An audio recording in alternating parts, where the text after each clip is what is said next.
Buenas tardes, hoy les vengo a compartir mi punto de vista sobre las lecturas de la clase Teoría y Ciudadanía en Acción. Allí vamos a ver un poco más a fondo sobre los problemas que presenta nuestro país, los derechos que son violados por nuestro Estado y mil cosas más. Bueno, para empezar, nuestra Constitución Política de 1991 dice que Colombia es un Estado social de derecho.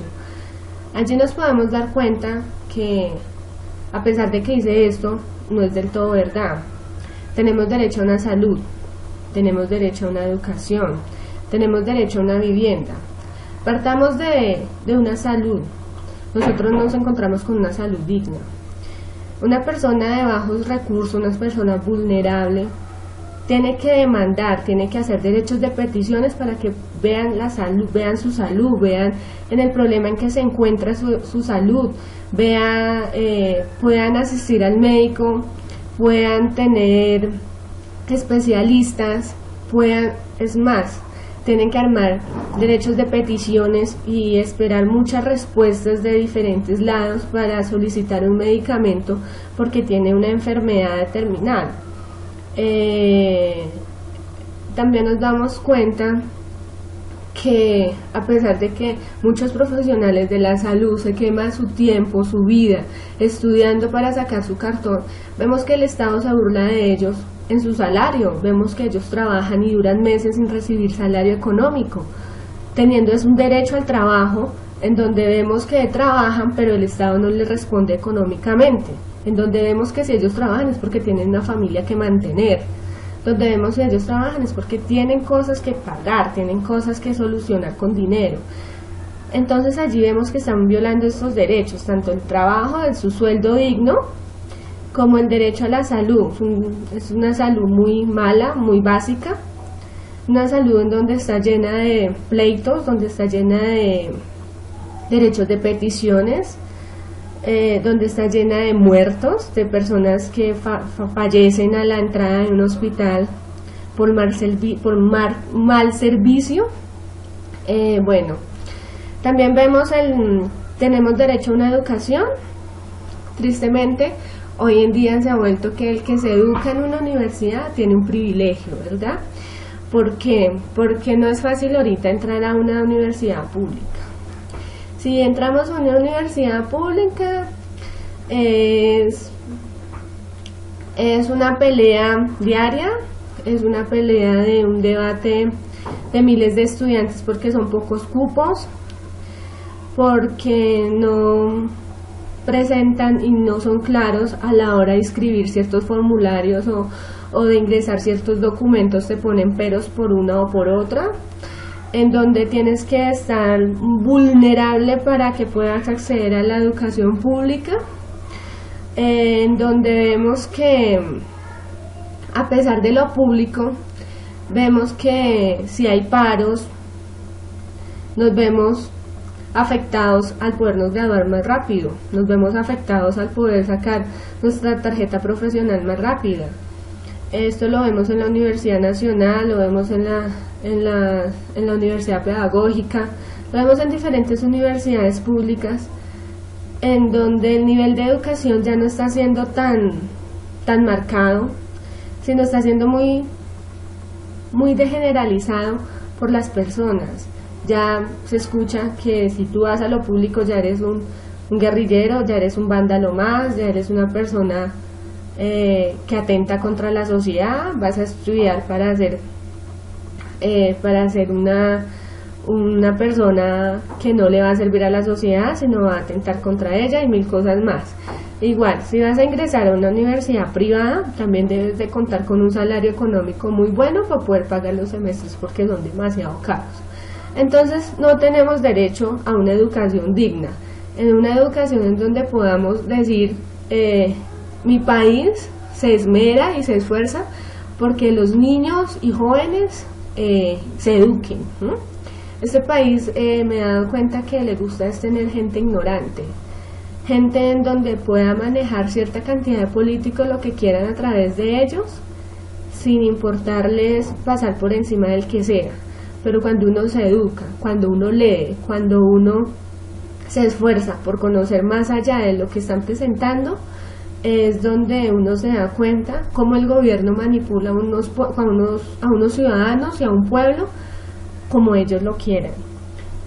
También es muy triste ver que hay personas de muy bajos recursos, estrato 1, 2, 3, en donde vemos que no es fácil pagarles una educación privada a cierta cantidad de hijos. Vemos que estas clases sociales es donde más hijos tienen, ¿no?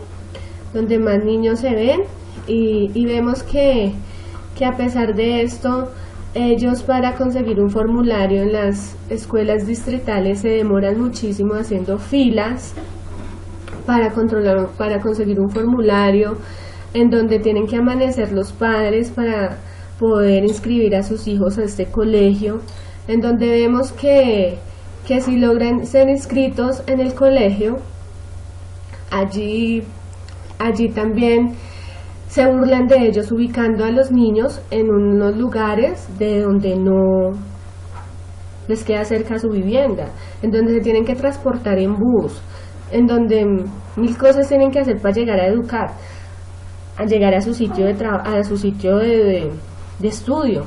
Es eso muy triste, que la sociedad se burle de ellos sabiendo que no cuentan con un salario ni con una economía muy alta para poder desempeñar su educación. Es algo muy injusto, en donde les quitan los cupos, en donde no les dan explicación de nada, en donde vemos que ahorita los jardines que hizo Petro junto con Bienestar Familiar, Peñalosa llegó en su candidatura a decir que estos van a pasar a las cajas de compensación, sabiendo que si las cajas de compensación no van a aceptar a todos los niños que están allí, ellos van a clasificar ciertas cosas en las que me imagino, no sé, estoy hablando por decirlo, no tengo pruebas, en donde quizás pueda decir que si esa mamá es afiliada a esa caja de compensación va a tener ciertos privilegios a la que no es afiliada a la caja de compensación. Y como todos lo sabemos, para uno estar afiliado a una caja de compensación tiene que ser parte de una entidad, o si no, tienes que tú pagar tu caja de compensación como persona independiente. Si tristemente hoy en día es la guerra de salario, la guerra laboral, en donde vemos que si uno logra ubicarse laboralmente, tienes que pasar muchísimo tiempo siendo contratista, en donde tú no tienes derecho a una prima, no tienes derecho a unas vacaciones. Si te sacan del trabajo, tú no sales ni con ninguna liquidación ni nada. Simple y sencillamente, si eres juicioso y tienes la capacidad de ahorrar algo, sales a sobrevivir esos días o esos meses que dures sin trabajo mientras te pueden ubicar. Entonces es donde yo me pregunto, ¿en dónde queda el derecho al trabajo?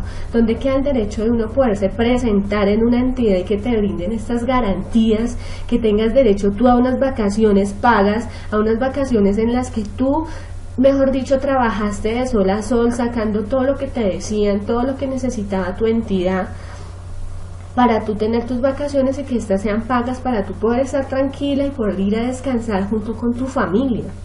En donde queda el hecho de que tú puedas tener una prestación de servicio tranquila, en donde tú puedas ir a cierto lugar de préstamo y digan, listo, tienes un trabajo estable, te podemos respaldar, en donde te digan a ti, si te sacan mañana, tú tienes una liquidación, tienes con qué sobrevivir, tienes algo con qué hacer con ese dinero que tuviste allí en esa liquidación, tienes derechos a unas cesantías en el caso de pagos de semestre, de mejoras de vivienda, no sé, X cosas que quieras utilizar, tienes ahí unas cesantías de que es tu dinero y puedes utilizarlo para el bien tuyo. ¿En dónde quedan todas estas cosas? El Estado solo habla de un Estado social de derecho, pero no habla que ese Estado social de derecho no lo está cumpliendo el Estado. El Estado solamente está maquillando las cosas al bienestar de ellos. Bueno, ese es mi punto de vista sobre esta partecita que habla la Constitución Política de 1991. Ahora yo les quiero hablar otra parte que es sobre el proceso de paz. Bueno, allí la lectura sobre el proceso de paz hablaba sobre la FARC, hablaba sobre la guerrilla y todas estas cosas en donde nosotros hemos escuchado que la paz quiere llegar hace mucho tiempo. Quizás puede ser, quizás no puede ser. En mi punto de vista, yo digo que eso es una burla del Estado hacia el pueblo. Porque este señor Juan Manuel Santos, en su candidatura presidencial, decía que con él Colombia iba a obtener la paz, que iba a obtener tranquilidad, bueno, mil cosas más, en las cuales yo me veo como burlada, como ciudadana me veo como burlada, porque no estoy de acuerdo que en vez de estos, de la FARC, de la guerrilla, no sé, paramilitares, pedirle perdón a un estado, a una ciudad, a un país. Ellos, antes nosotros le tenemos que pedir perdón a ellos, sabiendo que ellos tantas masacres que hicieron, tantas cosas que hicieron de rebelión, sí, ellos se rebelaron, ellos fue un grupo que se rebeló, que no estaba de acuerdo con muchas cosas que el Estado les imponía a los ciudadanos y no sé más cosas y todo, pero yo decía que si nos íbamos a rebelar de pronto fuese para el bien de todo mundo, ¿verdad? Fuese para el bien de la ciudad, pero yo veo que a pesar de que se rebelaron, ellos se fueron, fue por el lado de masacres, de violaciones, de secuestro, de desaparecer, de desaparecer personas, de desaparecer niños, de reclutar niños, de reclutar jóvenes, de todas estas partes en las que yo digo, eso ya se salió de la parte de ser revolucionarios y exigir derechos, ¿verdad?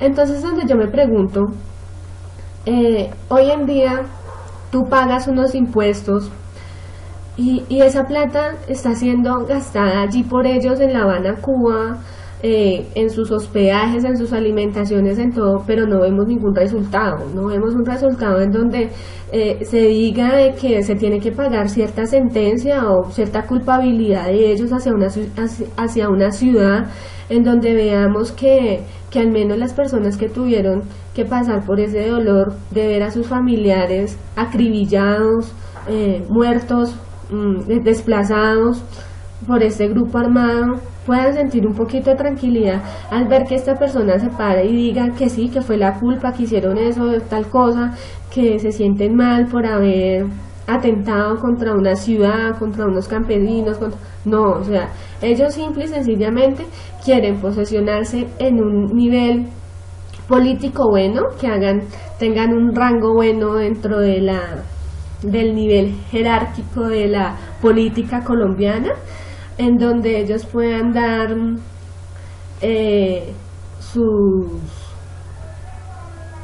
sus puntos de vista y donde ellos puedan tener leyes, darlas y cumplirlas, en donde ellos tengan, como por decir, el respaldo de un pueblo, en donde ellos puedan como que mandar y hacer lo que ellos quieran sin pensar en que ellos hicieron un mal y un dolor ante una ciudad, ante unas personas, ante unos familiares, mil cosas más. Mi pregunta es, todo ha hablado del proceso de paz, todo suena muy bonito, los diálogos, todo suena bonito, ¿verdad? Pero yo digo, todas las personas que fueron desplazadas de sus tierras, todos aquellos niños que perdieron a su papá, a su mamá, a sus abuelos, a sus hermanos, no sé, mil cosas más, ¿dónde quedan ellos? ¿Dónde queda el dolor de ellos? ¿Dónde queda un Estado respaldándolos a ellos diciendo estamos con ustedes, les vamos a presentar ciertas garantías? No, acá es el que sobrevive el que pueda, simple y sencillamente es así. Desterraron a estas personas de estas tierras. ¿Qué pasó con esas tierras? ¿En dónde está? Si ahorita están haciendo el proceso de paz, si hay alguien, alguna familia que hace parte de esas tierras y todo, ¿por qué no les devuelven eso a estas personas? ¿Por qué no manejan ese nivel de desalojo que hicieron de otra forma? ¿Por qué no reubican a estas personas de donde eran ellos, de sus raíces, de donde tenían sus cosas, de donde manejaban sus tierras y las conocían, donde tenían sus ganados, sus gallinas, sus cerdos, etc., cosas que sobrevivían de eso? Esa es mi pregunta, ¿qué pasó con todo eso? ¿Qué está pasando y qué están haciendo con todo eso? Otra pregunta que tengo es que, ¿qué pasa con las huacas que encontraron de paramilitares, de guerrilleros? ¿Qué pasa con toda esta plata? ¿Quién la coge? ¿Los burócratas de la ciudad, de un país? ¿Qué pasa con esto?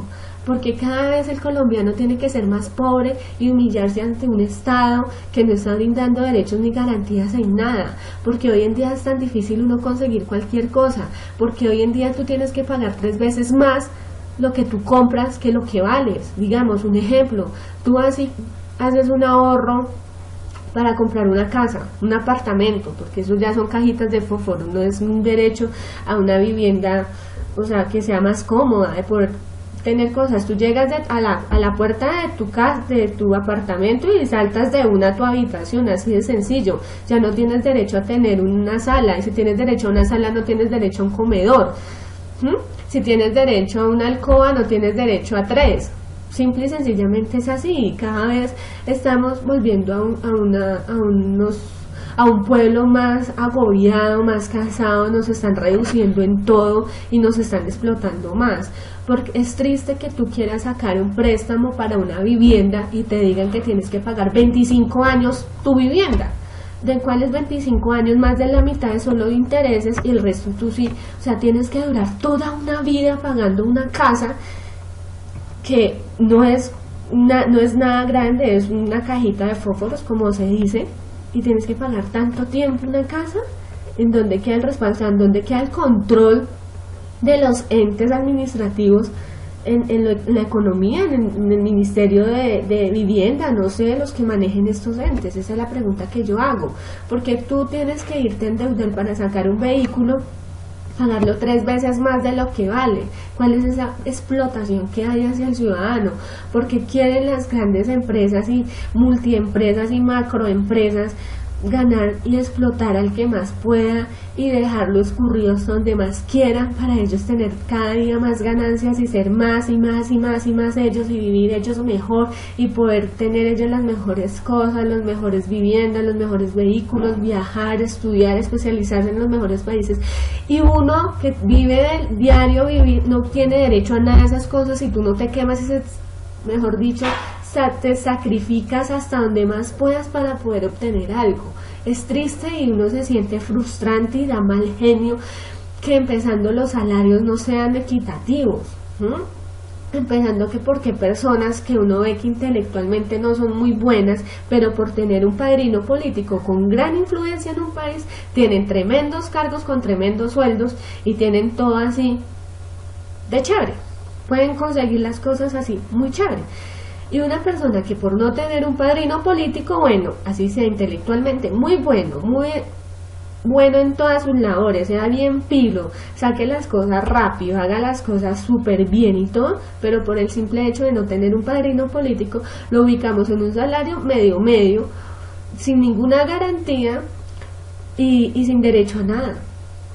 Porque todo se volvió ahorita padrinos políticos, son cuotas políticas en todo. Ya el colombiano nos estamos volviendo tan, no sé, tan conformistas, creería yo, en el que tenemos que ir a doblarle rodillas a unos concejales, a unos ministros, senadores, congresistas, no sé, para poder tener un salario y una ubicación laboral mejor.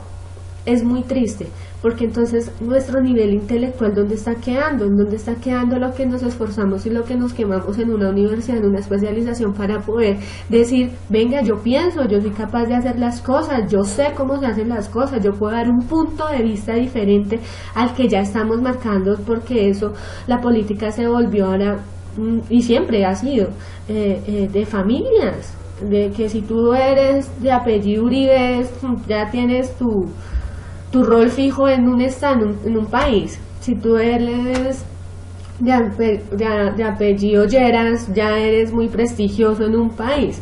Si tú eres de apellido Santos, ya tienes un sitio muy prestigioso y un puesto laboral muy bueno en un país. ¿Por qué pasa eso? ¿Por qué tanta rosca y tanta vaina? ¿Por qué como jóvenes no acabamos eso? ¿Por qué como jóvenes no nos hacemos sentir y decimos que esas cosas no van a llevar a ningún lado y siempre vamos a estar los mismos con los mismos y la rosca va creciendo y el monopolio va creciendo y todo el mundo se monopoliza de todo y los ricos son cada vez más ricos y los pobres cada vez más pobres, en donde están pasando por encima de miles de personas sin importarles nada? Eso es lo que yo no estoy de acuerdo. Otro punto de vista que yo doy, bueno, lo que me salió un poquito del tema del proceso de paz, en el que yo pienso que por mi parte, yo creo que es una burla. Es una burla ante un pueblo, ante un estado. Sería maravilloso, porque yo tengo un hijo, y yo me pongo a pensar que a mí me daría mucho dolor que él creciera, y si la delincuencia hoy está tan tenaz, cuando él crezca esté peor, esté más complicada. Esas cosas me dan un poco de susto debido a que como les digo, tengo un niño y a mí sí me gustaría pues que él viera todo lo que es el proceso de paz y lo conociera y pudiera estar tranquilo y pudiera adquirir sus cosas y estar en un país tranquilo, pudiera viajar por todo lado tranquilo sin un miedo a un secuestro, sin puede tener buenos ingresos económicos y tiene su empresa, no sé, pues tiene una economía mejor, no esté amenazado un secuestro, no esté amenazado una estafa, no esté amenazado mil cosas en las que uno diga puede correr peligro. Esas cosas en las que lo hacen pensar a uno, y son cosas en las que uno dice de que es bueno de parar y hacer un alto y dar a conocer los puntos de vista que cada uno tenemos. Otra cosa que también les quería tratar el día de hoy es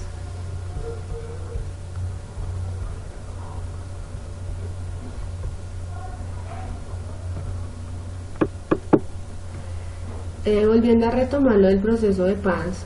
A mí sí me gustaría que, si llega a pasar, ¿no?, colocando la parte de buena fe, colocando la parte de ser una joven con fe, digámoslo que sí sale, y me gustaría, por una parte que sí, pues porque yo tengo un hijo, y me gustaría que él pudiera estar en un país tranquilo, que él donde quiera viajar lo pueda hacer, él donde quiera hospedarse lo puede hacer, donde quiera hacer negocios lo puede hacer, sin miedo a un secuestro, sin miedo a una extorsión, sin miedo a miles de cosas que estamos viendo hoy aquí los colombianos. El que tiene plata es extorsionado, el que tiene plata es secuestrado. Por esa parte sería agradable, y ojalá lo puedan hacer, pero lo que no estoy de acuerdo es que se burlen tanto. O sea, las cosas deben de ser claras desde un principio, y también tenemos que pensar en las personas que perdieron a sus familiares en estas masacres, a estas personas que fueron desterradas de sus tierras, a estas personas que llegaron a la capital de la ciudad de Bogotá a pararse en un semáforo, a hacer malabares para poder comer algo ese día. A ver, personas que se sientan en un puente peatonal, en una calle, con sus hijos, a pedir monedas con un letrero que dice: soy desplazado de cualquier ciudad del país, municipio, vereda, por la FARC, por el primer frente de la FARC, de la guerrilla, bueno, así como se determinen ellos. Y el poder, ya que el Estado, es donde uno se pregunta: ¿el Estado dónde está? ¿Qué pasa con el Estado? ¿Por qué tanta corrupción? ¿Por qué tanta indiferencia ante un pueblo que ha sufrido cierto dolor, ante unas personas que han sufrido dolor? ¿Dónde queda el amor hacia el prójimo? ¿Verdad? ¿Qué pasa con bienestar familiar? No quiero que les quiten los niños a estas personas, yo no estoy diciendo que se los quiten, pero sí que les digan: ellos tienen un derecho a una educación, y por lo tanto, si usted no sigue estas órdenes de mandar a su niño a tal instituto a educarse, a usted se lo podemos quitar. Ciertos parámetros y ciertas reglas como seres humanos las podamos entender, y más ellos, en donde yo no estoy de acuerdo que un niño esté trabajando en las calles, en donde no estoy de acuerdo ver a los indígenas con sus niños montados en la espalda pidiendo limosna entre las vías de las calles, en las autopistas, en las avenidas, en donde uno va transitando en su carro y de esas cosas. Es triste ver esa situación y en dónde queda el Estado, es la pregunta, dónde quedan todos estos entes de control para que las personas puedan tener un lugar, más los niños, o sea, yo digo son los niños, ellos no tienen o sea, ellos no tienen por qué pagar esas consecuencias o esas malas decisiones de un Estado o de unos padres. Es como la impotencia que yo siento en cuanto veo a unos niños trabajando y en cuanto yo les hablo y ellos dicen, es que si yo no trabajo, si yo no le ayudo a mi mamá, yo no como. Si yo no llego al menos con 5.000 pesos a la casa, no tengo a dónde dormir, porque eso vale en el cambuche donde yo duermo. 5.000 pesos me vale la noche con mi mamá. Entonces es triste ver eso. Yo digo, ¿qué pasa? O sea, ¿qué pasa con el Estado? ¿Qué pasa con la ciudad? ¿Qué pasa con todo el mundo?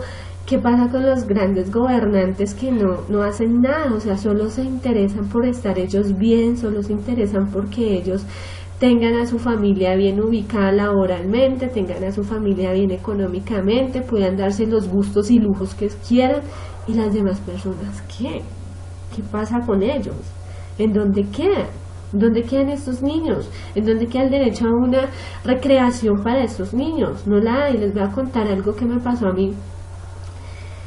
Y eso marcó para mi vida una cosa monumental, que lo cuento y no deja de mi corazoncito sentirse un poco arrugadito, porque yo tuve a mi hijo y pues yo siempre, el amor de una madre, ¿no? O sea, yo siempre me esfuerzo, me esmero y hago las cosas por mi hijo. O sea, ese es el motor, y yo creo que todas las mamás se sienten cansadas, pero ven a sus hijos y como que esa energía que les da.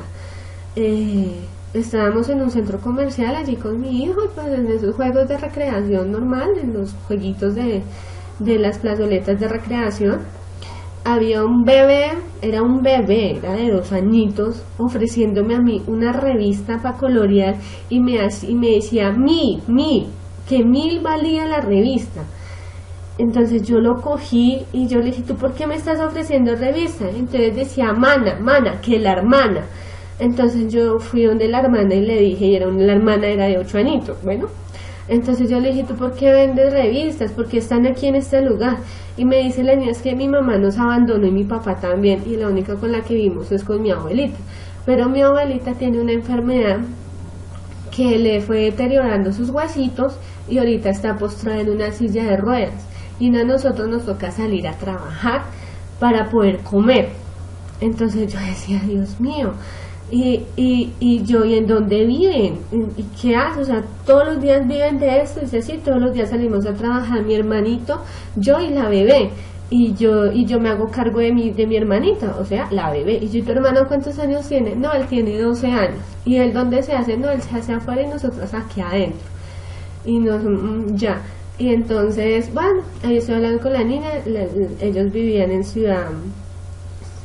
Ciudadela Sucre, más arriba de San Mateo, Suachas, bueno, por ese sector, en el cual pues eso fue muy fuerte para mí. Y pues mi bebé me estaba pidiendo que lo montara en los caballitos estos, en el carrusel. Entonces pues el bebecito se quedaba mirando y me decía que si él lo podía montar. Y entonces yo decía, Dios mío, ¿dónde queda la recreación de estos bebés? Porque tienen que pasar ciertas necesidades sabiendo que un Estado está ahí y uno paga impuestos y paga miles de cosas para que todos vivamos bien, y porque pasan por encima de las personas porque sí. Entonces bueno, yo no podía hacerme la indiferente, me dolió mucho. Yo le di recreación al niño como si fuera mi hijo, lo llevé a comer al mismo lugar donde llevé a comer a mi hijo, lo monté en los mismos aparatos donde monté a mi hijo y todo el cuento. Entonces mi bebé me decía, mami, tú no lo conoces, ¿por qué haces eso? Y yo le dije, mi amor, porque dale gracias a Dios que tú tienes un papá y una mamá, ¿sí? Y que bien o mal ellos trabajan para ti, pero ellos no tienen ni papá ni mamá. y la abuelita que ellos tienen anda muy enferma y ellos no se pueden montar a nada porque no tienen el dinero y nadie les va a regalar nada y vamos a hacer un mercado y les vamos a dar. Yo duré con ellos un proceso siempre de irlos acompañando, de irlos visitando, de irlos todo. Una señora, la abuelita doña Carmen, muy agradecida, pero llegó el momento en que bienestar familiar los cogió y pues a mí me parecía por una parte pues dolorosa, pero dolorosa por la señora Carmen, pero ella estaba muy mal de salud, y por una parte buena pues porque ellos iban a estar al menos en bienestar familiar y iban a tener su desayuno, su almuerzo, su comida fija, iban a tener un derecho a una educación, iban a aprender algo, no iban a aprender mañas en la calle. Y ya uno por poder entrar a bienestar familiar ya era más complicado, ya te exigían miles de cosas y todo. Bueno, hasta ahí llegó mi proceso con ellos, pero fue algo que a mí me marcó muchísimo durante toda mi vida, y yo es la hora que me acuerdo de ellos, y eso fue como en el 2012, 13, si no estoy mal, fue como en ese tiempo. Entonces son cosas que uno se pregunta por qué estos niños tienen que pasar tantas necesidades sabiendo un país rico en todo, rico en ganadería, rico en frutos, sus tierras son ricas, aquí Colombia da muy buenos alimentos, Colombia es un país donde la tierra es muy fértil, y Colombia es un país en donde la gente es buena, en donde son más los buenos que los malos. ¿Y por qué nos dejamos ser como robots, como conejillo de indias de ciertos personajes que llegan al poder y hacen y deshacen en un estado, en un país, lo que ellos quieran, y nadie se revela y nadie puede hacer nada porque ya es tildado como un delincuente más de la ciudad, porque es tildado como un vándalo, es tildado como lo peor que ha parido la tierra, por decirlo? Esas cosas yo no estoy de acuerdo. Está bien las manifestaciones, está bien el hacerse sentir, está bien de que están violando tus derechos, y apoyo eso, apoyo que la gente se reúna y se haga sentir porque está siendo violada, está siendo violado su derecho, está siendo violada en el derecho a la vida, está siendo pisoteada. Pero los grandes monarcas de un país dicen que son unos vándalos, son tildados, usan los noticieros para mostrar las caras de ellos y decir se buscan, porque armaron terrorismo en tal lugar, porque no sé qué. Yo no estoy defendiendo, no estoy ni a favor ni en contra, porque yo sé que en estas marchas y en ciertas protestas hay gente buena como hay gente mala, pero independientemente siempre va a ganar la gente buena que la gente mala, pero muchas veces pienso que la gente mala se vuelve mala porque el Estado hace que se vuelvan malas. Ya se cansa la gente de luchar y de pelear y no obtener nada.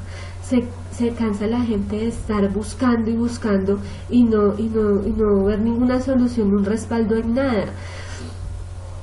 De igual forma, ya las recompensas y todo se volvió como algo como que si yo quiero tener plata fácil, entonces busco en las redes sociales la policía quién está buscando, a qué vándalo delincuente X protesta, entonces así yo lo conozca y sepa que vive una necesidad terrible y que de pronto por hacer un vandalismo y un político, porque eso son guerras entre políticos que siempre usan a la gente más vulnerable para hacer marchas y hacer atentados y hacer cosas en donde protestas, en donde rompan cosas, dañen cosas, en donde les pueda dar más duro, siempre usan a la gente más vulnerable, en donde les pagarán 15.000, 20.000 pesos, y en donde si se deja coger, ya de mala, yo a usted no lo conozco, no usted me conoce a mí, así de sencillo. Entonces es triste ver que la policía tenga que dar recompensas de 5 millones hasta 20 millones por la cabeza de X vándalo, como de X paraco, como de X delincuente, como 1000 cosas más. Entonces es donde uno dice, bueno, y la justicia entonces tiene que poner plata para hacer acatar sus leyes, porque le quedó grande, así de sencillo. O sea, donde hay plata se mueve la gente, y donde no hay plata la gente indiferente. Entonces esas son las cosas como que uno se pone que no está de acuerdo. Otra de las cosas que yo pienso es que la justicia acá está muy mal, Aquí yo no voy a decir que todo el mundo sea bueno ni que todo el mundo sea malo, pero si vemos personas que viven más haciéndole el mal a otras que el bien. Vemos que ha sido un país en donde el miedo es aferrador, en donde tú sales de tu casa y en verdad despídete de todo el mundo, porque es que tú sales de tu casa y no sabes si llegues, o sea, así de sencillo, o sea, tú sales y tú, que Dios me guarde, y guarde a mis hijos, y guarde a mi familia, y guarde a todo el mundo que es mi vida, porque tú sales de tu casa y tú no sabes qué pueda pasar, así de sencillo. Vivimos con miedo a un atraco, vivimos con miedo a un ataque delincuente, vivimos miedo a una bomba, mil cosas. Nosotros vivimos de miedo a toda hora, vivimos hasta con miedo de un desempleo, vivimos con miedo de que yo voy a trabajar, pero no sé si hoy me digan hasta acá llegaste tú o sigues. Es miedo en todo, es miedo por todo, es un miedo terrible, en el cual yo digo, si por la parte de delincuencia, si las reglas fueran más duras hacia un delincuente, yo creo que el delincuente ya pensaría más en hacer el mal, o sea, él se detendría más a analizar las cosas, ¿sí? Él dice, bueno, si yo voy a atraco, no sé, apuñaleo, robo, mato X persona y me cogen, yo sé que voy a pasar esto y esto, ¿verdad? Pero tristemente el delincuente hace las cosas y la justicia a favor del delincuente y en contra de la víctima. Es así de sencillo. Ve tú a hacer una denuncia a X persona porque te robó un celular.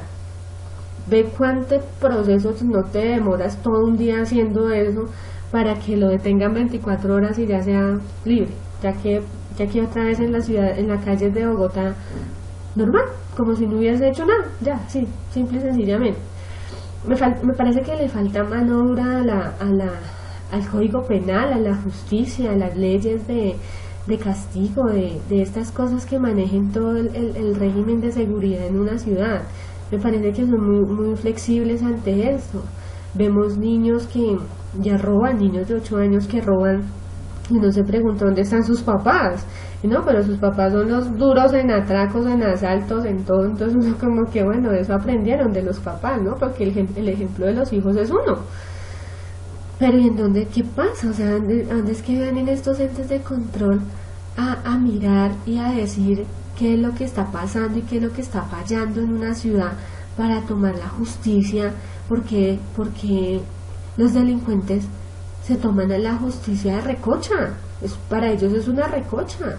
Para ellos es mejor que un empresario y una persona no ande armada, porque ellos sí lo pueden hacer. Porque un delincuente es muy fácil sacar un revólver y meterle un tiro a un ciudadano por no dejarse robar. ¿Y qué pasa? Nada, no le pasa nada al delincuente. Pero si el ciudadano atenta contra el delincuente metiéndole un tiro, ahí sí el ciudadano tiene que ir a pagar la gente de bien, tiene que ir a pagar la cárcel donde sea y como sea, y, mejor dicho, el tiempo que diga. Esas son las injusticias que uno ve. O sea, yo pienso que las cosas tienen que ser claras y los juegos tienen que ser con reglas claras, en donde las reglas, si tú estás haciendo el mal, las reglas sean duras, sean unas reglas en donde a ti te ayuden a disciplinarte y a ser mejor persona. Si tú eres bien, si tú eres una persona buena, que las reglas sean que tengas una recompensa, que tengas una bendición, que el Estado a ti te respalde en algo, que el Estado diga, oye, me gusta la forma en que tú sacaste X cosa, en la que tú manejaste, el proyecto que tú sacaste adelante, por tal motivo te vamos a respaldar en, no sé, en tu empresa, o te vamos a respaldar en tu vivienda, o te vamos a respaldar con un trabajo bien, a tus hijos, X cosa. Pero no, aquí el que se esfuerce a hacer las cosas buenas nunca va a tener recompensa de nada, como lo dije anteriormente. Si tú no tienes un buen padrino político con un apellido muy prestigioso en esta ciudad para que tú puedas estar en un lugar laboralmente muy bueno, así de sencillo. Y es triste ver eso, y es frustrante ver esas cosas, que uno se deje ver que este país te está cogiendo a ti porque sí, te está cogiendo de monaguillo y todo el cuento. Es triste en donde tú tienes derecho a un voto, en donde tú haces las elecciones, escuchas lo que los candidatos proponen ante una ciudad, lo que los candidatos dicen hacer con una ciudad, el mejorar una ciudad, el mejorar una nación, el mejorar todo el cuento, ¿verdad? En donde tú les crees, porque uno todavía es como tan tonto que me da pena que uno todavía tiene como esa credibilidad de las personas, como que uno todavía, pues, yo creo que son los valores de la casa, en donde a ti te enseñan a tener la buena fe de las personas, en donde si a ti te hablan, tú le crees a la persona que te está hablando con verdad.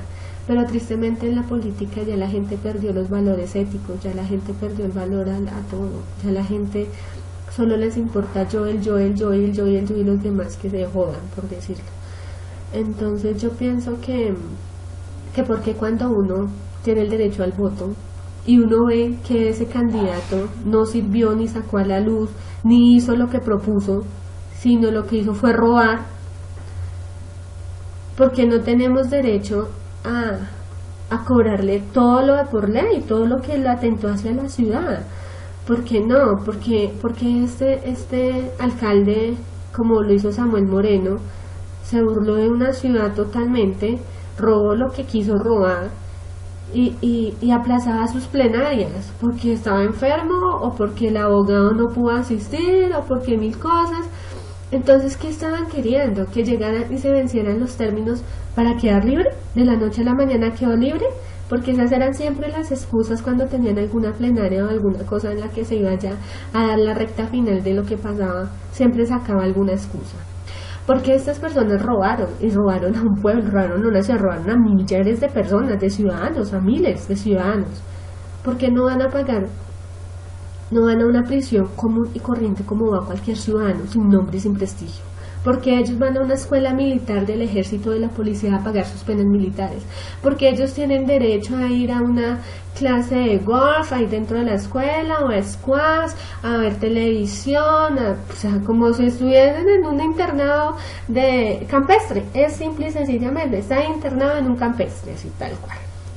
¿Por qué no van en una cama de cemento como lo es la Picota, la Modelo y todas esas cárceles? Porque si es un delincuente común y corriente, pero como él es un delincuente con corbata blanca, entonces no le podemos hacer esas cosas son las que ladrón es ladrón, sea ladrón de cosquillero como sea ladrón de así de corbata blanca como lo hace él, como atracó a millares de ciudadanos en tantas cosas que robó y tantas mentiras que hizo y tantos contratos que inventó y tantas vainas que hizo para enriquecer sus bolsillos, importándole pasar por encima del desfalco económico de todo un distrito. Así de sencillo. Entonces, ¿por qué nosotros tenemos que aguantar eso y pasar y quedarnos callados y no poder decir nada? Esas partes son las que yo no comparto y me da mal genio y me siento frustración y trabajo con el distrito y me doy cuenta de tantas cosas que hay que no son transparentes. Me da mal genio que como toda entidad de un distrito tenga que pagar arriendo por un edificio, sabiendo que tiene miles de edificios, pero como no tengo mi mermelada ahí si lo voy a construir, entonces me queda más fácil pagar un arriendo ficticio en donde cobro cierta cifra ficticia y el resto es la mermelada que me queda a mí, ¿verdad? Pero lo hicimos una vez, tratamos de denunciar esto. ¿Qué pasó? Nos dejaron 7 meses sin contrato, 7 meses en donde estuvimos por fuera luchándola, peleándola por todo lado y terrible. Y nada, o sea, todo venía de la izquierda. Todo venía porque era de Lucho Garzón, pasó a Samuel Moreno, lo terminó en Clara López y llegó Petro. Bueno, Petro, el man bien, pues el man se vio como el respaldo hacia los estratos 1, 2 y 3, en donde me pareció muy bonito, pues chévere, porque estuve en donde lo hizo con la gente, los recicladores, en donde ya podían tener un salario digno, en donde el reciclar era ya ahí lo que pudieran revender en las empresas recicladoras, no, sino que ellos reciclaban y el gobierno les pagaba, el gobierno no, el distrito, les pagaba 200.000 pesos y les daba un bono para que ellos cada mes lo hicieran efectivo en los almacenes Metro o Jumbo.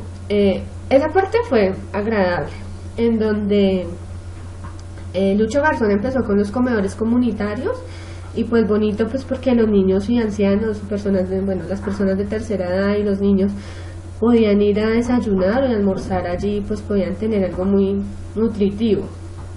En donde Petro también mejoró el jardín La Libélula, que tuve la oportunidad de conocerlo también, en donde vimos a los niños de las trabajadoras sexuales allí viviendo en su jardín. La Libélula se llama, en donde les tienen también su sala cuna, sus caminadores, su recreación, su educación, su desayuno, su almuerzo, sus onces, y está bien organizado. La Secretaría de Protección Social trabajó muy bonito de la mano de ellos. Yo también lo conocí por un proyecto que estaban trabajando y me pareció pues agradable apoyarles, nada económicamente, la verdad fue algo como que me nace, o sea, no sé, por tener un hijo, yo le doy amor a los niños, o sea, los niños son mi debilidad, y por eso fue que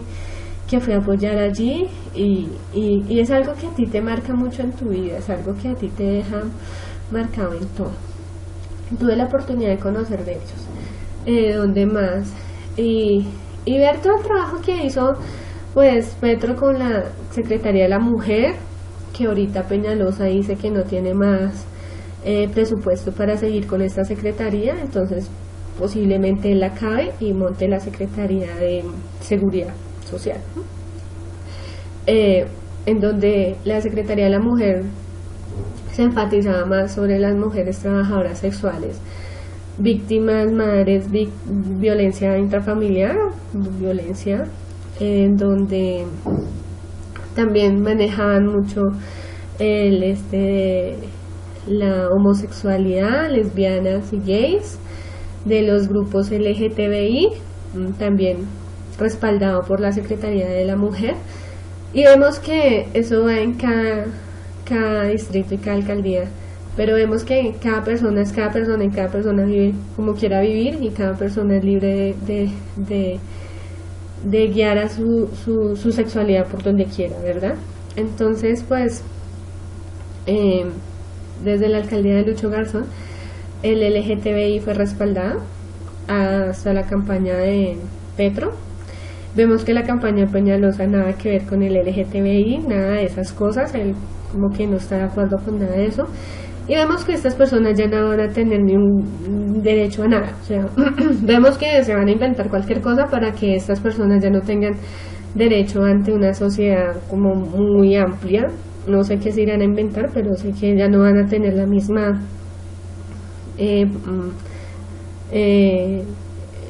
como le dije, como el simple punto de vista favorable, como de pronto respaldado como por las alcaldías como lo tenían. Ahorita es más fuerte porque las cosas se van a venir dando y se van a venir viendo que no va a ser como tan fácil. También también vemos que Enrique Peñalosa llegó con la propuesta de sacar a todos los vendedores ambulantes. Este semestre hicimos nuestro trabajo de investigación sobre los vendedores ambulantes, y fue también un tema que marcó mucho con las niñas que trabajé ese proyecto, porque nos dimos cuenta que la mayoría de estas personas siempre han trabajado en eso. Es el negocio que empezó la mamá y terminó en ellas, así de sencillo. Es el negocio en donde han vivido miles de familias, en donde han comido miles de familias, y donde miles de familias también han podido darle educación a sus hijas.